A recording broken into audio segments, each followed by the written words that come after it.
बखाया जा रहा है इन तमाम लोगों को। पत्थर उठा लिए, साफ तौर पर गिरीश की तस्वीरें दिखाएं, पत्थर उठा लिए ग्रामीणों ने और पत्थर फेंके जा रहे हैं। देखिए सीजेपी वाले आए थे, सुबह आए थे, तो हमने प्यार मोहब्बत से उनको समझा के वापस भेज दिया और गांव वाले भी अस्त व्यस्त हो गए थे। उसके बाद करीबन 50-60 आदमी फिर आया, उनके साथ में महिलाएं भी आई और कुछ उनकी गाड़ियों में हथियार भी है और वो अबरता से हमने रोकने की कोशिश की दोबारा भी, तो अबरता से वो लेडीजें पेश आई। तो आप जानते हो ग्रामीणों में अगर अबरता से पेश आएंगे तो ग्रामीण भी बाकी नहीं रखेंगे, क्योंकि हम बाहरी पार्टी को अलाउ नहीं करेंगे। इसलिए नहीं करेंगे कि देश विरोधी जो नारा लगाएगा उसको हम कतई भी बर्दाश्त नहीं करेंगे। ये हमारे नारे वो लगा रहे थे, वो देश विरोधी का नारा लगाया उन्होंने ये कहा है कि नहीं लाठीचार्ज तो जो हो गई वो गई, वो तो करेंगे, वो तो चमकाने के लिए। उनकी गाड़ियों को किसी से वो खुद ने तोड़ लिए ग्रामीणों के इल्ज़ाम लगाने के लिए। लेकिन वो हमने जो दिल्ली में देखा उनका प्रोडक्ट और जो देश विरोधी नारे लगाया था, हमारे तो वही कैटेगरी है, हम उनको अंदर नहीं आने देंगे साहब। ये हमारी लालचंद शर्मा मेरा नाम। क्या मुझे बताएं, सीजेपी वाले यहाँ पर आए थे, स्कूल सुधारने के लिए यहाँ पर आए थे, क्यों विरोध आपने कराया? सर मैं आपके माध्यम के चैनल से बताना चाहता हूँ, उन्होंने कोई स्कूल सुधारने के लिए नहीं आ रहे, वो ओनली अपनी जड़ें जमाने के लिए आ रहे हैं, अपनी राजनीति चमकाने के लिए आ रहे हैं और उनका कोई उद्देश्य नहीं है। हमारे यहाँ पर स्कूल के लिए फंड जारी हो चुका है, बस कुछ ही दिनों में वो धरातल पे भी उतर जाएगा। हमने सीजेपी के विरोध इसलिए किया है कि वो देश विरोधी पार्टी है और इस देश विरोधी पार्टी को हम हमारे गांव में घुसने नहीं देंगे। उसको बाहर से फंडिंग होती है और हम देश के साथ गद्दारी किसी भी समझौता नहीं कर सकते, इसलिए हमने उसका विरोध किया है। हमने कई बार उनके कार्यकर्ता आए, उनको प्यार से समझा के भेजा भी है। फिर उसके बाद में उन्होंने टीम बना के कम से कम 50 से 80 लोग उन्होंने टीम बना के हमारे गांव में घुसने का प्रयास किया।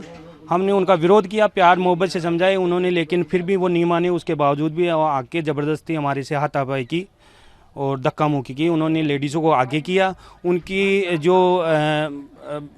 कारें थी उनमें हथियार भी थे और उन्होंने धक्का मुक्की के उपरांत उनके कांच के शीशे फूटे हैं। उन्होंने ज़बरदस्ती हमारे ग्रामीणों पे झूठा आरोप लगाया है कि हमारे गाड़ियों के शीशे फोड़ गए। आप लोगों ने उनके साथ हाथापाई वगैरह नहीं करी? नहीं, हमने कोई हाथापाई नहीं की है। उन्होंने विरोध प्रदर्शन में धक्का मुक्की हुई थी, उसके उपरांत उन्होंने धक्का मुक्की करने के कारण उनके गाड़ियों के शीशे फूटे थे और ऐसा कोई भी उनके साथ हमने हाथापाई नहीं की है। और आपके चैनलों के माध्यम से आपको भी पता है कि फुटेज में सब कुछ शो हो रहा है, उसमें कोई हमने लड़ाई झगड़ा उसके साथ हाथापाई नहीं की। ठीक है। और कोई भी है जो बोल रहे हो? लोगों ने भी करा था क्या विरोध? क्यों करी आप? हमने नहीं किया, उन्होंने सरियारी लेके आए सारे, कम से कम 200-250 आदमी आए। हमने मारपीट नहीं की उनके साथ में। उनकी गाड़ी हमने नहीं, बिल्कुल नहीं। पहले प्रेम से समझाए थे पर उन्होंने दिए, जब उन खुद ने शीशे तोड़ के ले गए गाड़ियों के। वो तो स्कूल का सुधार करने के लिए। सुधार तो हमारे करा देंगे, MLA साहब ही करा रहे हैं। 12 लाख रुपए पास कर दिया MLA साहब ने, और क्या चाहिए? तो आपने उनका विरोध क्यों करा? विरोध हम दूसरी पार्टी को, कांग्रेस और बीजेपी के खिलाफ किसी को नहीं दस नहीं देंगे। यहाँ पर हम पूरा ही गांव हमारा कांग्रेस और बीजेपी है टेढ़ से, बस यही बात है। और उन्होंने तो आके लोगों, हमारे लोग तो अभी बाहर नहीं निकली है, सब अंदर बढ़ रही है डर की मारी।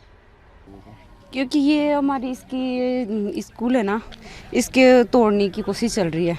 जबकि हम कभी वोट वगैरह कुछ डालें तो हम कहाँ जाएं, और छोटे बच्चे हैं हमारे तो नहीं पढ़ते, पर हैं हमारे मोहल्ले के, तो वो बच्चे करीबन 20-25 बच्चे आते हैं यहाँ पे, तो वो कहाँ पढ़ने जाएं। और ना इसकी मरम्मत हो रही है, तो घर में बीजेपी वाले तो बोल रहे हैं कि हम तो सुधार करने के लिए आए थे। सुधार नहीं हो रहा, सुधार होते ही बहुत दिन हो गए, हम तो कंप्लेन करा रखे हैं इनकी। बीजेपी वालों ने क्या करा यहाँ पर आकर? सीजेपी वालों ने यहाँ पे आके विरोध कर रहे हैं, भाई हम इनको वो करेंगे, तोड़ेंगे करेंगे, तो हमारे तोड़ने नहीं दे रहे। और जबकि पैसे पास हो चुके हैं इसके, और बच्चे हैं जो दूसरों के घरों में जाके पढ़ते हैं, चारा है बाड़ा है उनमें जाके पढ़ रहे हैं।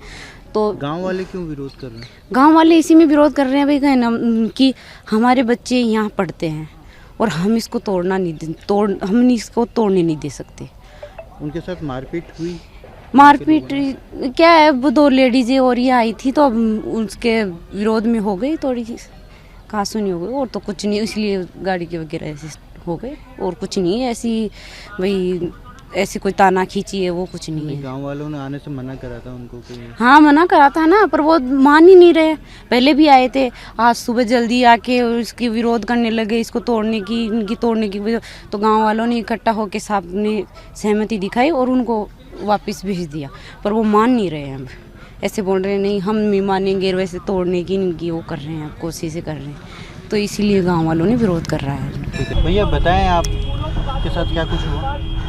आज यहाँ रामपुरा में स्कूल का विजिट करने आए थे। यहाँ एक साल पहले भी साथी आए थे जो बसों के तबेलों में स्कूल चल रही थी, उसको ठीक करवाने के लिए, उसका विजिट करवाने के लिए यहाँ आए थे। यहाँ बीजेपी के और आरएसएस के गुंडे पहले से थे। उन्होंने लाठियों से मारा है, धक्का दे कर के मारा है, पत्थरों से मारा है, और मेरे साथ में धक्का दे करके गिराया, लाठियों से मारा, जिससे ये हाथ गया। दर्द बहुत ज़्यादा हो रहा है। क्या क्या बोल रहे हैं, किस चीज़ का विरोध करा? अब पता नहीं उनको क्या दिक्कत है स्कूल ठीक होने से। अब वो पता नहीं क्या चाहते हैं। हम सिर्फ बच्चों के भविष्य के लिए गए थे।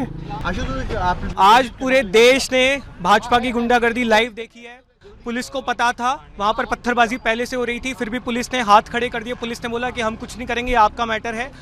ये सब कुछ मदन दिलावर के कहने पर हुआ है। हमारे वॉलंटियर्स के हाथ तोड़े गए हैं, ट्यूब में ये लोग पत्थर निकाल कर बैठे थे। गाड़ियों के शीशे आप देख सकते हैं, गाड़ियों के शीशे फोड़े गए हैं, पत्थरबाजी हुई है। हमारी महिलाओं पे बुजुर्गों ने पत्थर मारे हैं, उनसे गुंडागर्दी की है, उनके फ़ोन तोड़े हैं, हमारे वॉलंटियर्स के हाथ तोड़े गए हैं। पूरी तरह से ये सुनियोजित था, ये मदन दिलावर के कहने पर हुआ है। 48 घंटे का समय दे रहे हैं, ये सारे गुंडे अरेस्ट होने चाहिए और आप ऑर्डर विड्रॉ कीजिए, नहीं तो अब ये आंदोलन शिक्षा से बढ़कर मदन दिलावर पे जाएगा। 48 घंटे का समय है, हम तुम्हारी गुंडागर्दी से डरने वाले लोग नहीं हैं। शर्म आनी चाहिए तुम लोगों को। भैंसों के तबेले में स्कूल चल रहा है। 1 साल पहले भी मैं इस स्कूल जाके आया था, तब भी ये स्कूल भैंसों के तबेले में था और आज भी भैंसों के तबेले में है। हम स्कूल ठीक कराना चाह रहे हैं, लेकिन तुमने जिस तरह की गुंडागर्दी की है, तुम्हें शर्म आनी चाहिए। भाजपा के गुंडे वहां पर मौजूद थे, पत्थरबाजी हुई है, लाइव मीडिया ने आज ये कैप्चर किया है। ये सब कुछ मदन दिलावर के कहने पर हुआ है। 1.5 साल से स्कूल भैंसों के तबेले में चल रहा है। मेरे 1 साल पहले का वीडियो है इस स्कूल का। सब कुछ पता होने के बावजूद राजस्थान पुलिस का एक पुलिसकर्मी उस समय वहां मौजूद नहीं था। पत्थर मारे गए हैं, गाड़ियों के शीशे फोड़े गए हैं, मेरी शर्ट फाड़ी गई है, महिलाओं के साथ अभद्रता हुई है, उन्हें पुरुषों ने पीटा है, भाजपा के गुंडों ने पीटा है, फोन तोड़े गए हैं रेखा शर्मा जी के। हमारे एक वॉलंटियर का हाथ टूट गया है, उसके फ्रैक्चर हो गए, उसको अभी हॉस्पिटल लेके जा रहे हैं। पुलिस पूरी तरह गायब थी। आज राजस्थान के लोकतंत्र में काला दिन है। मदन दिलावर के कहने पर यह सब हुआ है। 48 घंटे का समय दे रहे हैं, या तो इन गुंडों को आप अरेस्ट कीजिए और ऑर्डर विड्रॉ कीजिए, वरना अब यह आंदोलन स्कूलों से बढ़कर मदन दिलावर के इस्तीफे पर जाएगा। Thank you. कैसे पीछे भगाया जा रहा है इन तमाम लोगों को। पत्थर उठा लिए, साफ तौर पर गिरी तस्वीरें दिखाएं, पत्थर उठा लिए ग्रामीणों ने और पत्थर फेंके जा रहे